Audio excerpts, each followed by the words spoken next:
हम बच्चों को क्या चाहिए? मोबाइल फ़ोन, महंगे खिलौने, लैपटॉप। हाँ, ये चाहिए।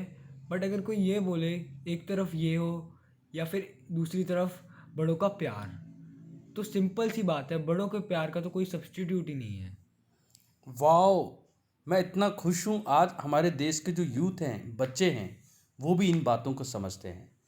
बच्चों, डीएलएसएस सिरमौर आपको ये बताना चाहता है कि जो आप सोच रहे थे ना बेटा, यही बात हमारे लर्नेड एडिशनल सेशन जज दिल्ली में धर्मेंद्र राणा जी है, उन्होंने कही।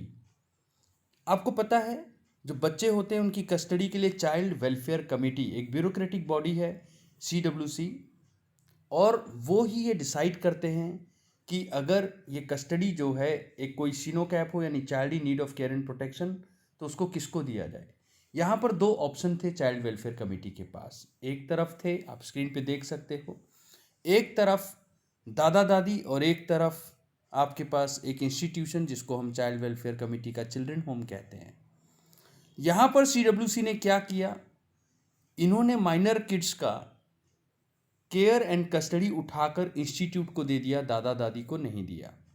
जब ये बात लर्नेड एडिशनल सेशन जज साहब के आगे चैलेंज की गई, तो उन्होंने कहा, जो स्क्रीन पे आप देख सकते हो, N ounce of personal love is worth more than tons of services rendered eight public institution. कितना भी अच्छा पब्लिक इंस्टीट्यूशन हो, जैसे हमारे बच्चे ने कंपैरिजन किया, उसका कोई भी सब्स्टिट्यूट माँ बाप का या बड़े बुजुर्गों का प्यार नहीं हो सकता। बच्चों के ओवरऑल ग्रोथ के लिए अंडे से जिस तरह चूजा बाहर आता है उसको हैचिंग चाहिए होता है, वरना बच्चे बोनजाई से बरगद नहीं बन पाते। और इसीलिए हमें ये ऑर्डर सेट असाइड करना ही था। पैरामाउंट कंसिडरेशन हमेशा ही कस्टडी के मैटर्स में किसका होता है? बच्चों की वेलफेयर का, ना कि माँ बाप का या किसी भी इंस्टीट्यूशन का या दादा दादी का। ये बात हिंदू माइनॉरिटी गार्डियनशिप में भी लिखी है, ये बात गार्डियंस एंड वार्ड एक्ट में भी लिखी है, ये बात सेक्शन 26 हिंदू मैरिज एक्ट में भी लिखी है। पूरे वर्ल्ड में बच्चों के कानून में एक सिमिलैरिटी है, और वो ये है कि बच्चों का कंसिडरेशन जहां आ जाए वहां लॉ को क्या कर दिया जाता है? फेल। तो बच्चों और माँ बाप जो हमें सुन रहे हैं, पैन इंडिया आउटरीच में बहुत सारे हम ऐसे माँ बाप से मिले जिनको बच्चे को लेकर लड़ाई है। पापा कहता है मैं ज़्यादा कमाता हूँ, बच्चा किसके पास होना चाहिए? पापा के पास।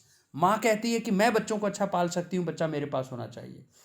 लेकिन मैं आपको बता दूं, जब माँ बाप की ईगो क्लैश होती है तो ये जज ड्यूटी पूरा करते हैं पेरेंट्स पैट्रिए का, यानी कि वो पेरेंट्स बन जाते हैं माँ बाप की जगह, और वो डिसाइड करते समय बच्चों से कंसल्टेशन करते हैं, बेटा आपको किसके पास रहना है, बच्चा आपको किसके पास रहना है। मगर इसका ये मतलब नहीं वो थोपें, बच्चों की वो सुनते हैं, मगर वो ओवरऑल ग्रोथ देखते हैं। हम आपको ये भी बता दें, मान लो आपके दिमाग में आता है पापा ज़्यादा कमा रहे हैं, मम्मी कम, तो आप किसको दोगे कस्टडी? क्या पापा को, केवल इसीलिए क्योंकि वो ज़्यादा कमा रहे हैं? नहीं। अगर पापा दिल्ली में रहते और माँ मान लो एक छोटे से गांव में रहती है सिरमौर में, फिर आप किसको दोगे? कोशिश हम ये करेंगे कि दिल्ली वाले को, ताकि वहाँ बच्चों की पढ़ाई अच्छी हो सके। लेकिन पढ़ाई अच्छी होती है और वहाँ पॉल्यूशन ज़्यादा है, बच्चे को अस्थमा है, तो उसको हिमाचल के सिरमौर के हरी वादियों में ही रखना चाहिए।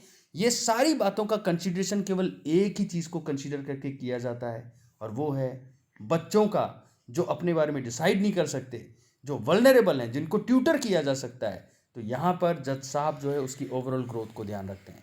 तो ये था जजमेंट, आप स्क्रीन पे देख सकते हो, Sajna Devi versus state of and city of Delhi, 1/10/2021 की ये जजमेंट लर्नेड एडिशनल सेशन जज साहब ने दी है। N ounce of personal love and care for the wholesome growth of the minor kids is worth more than the tons of professional services rendered at any public institution.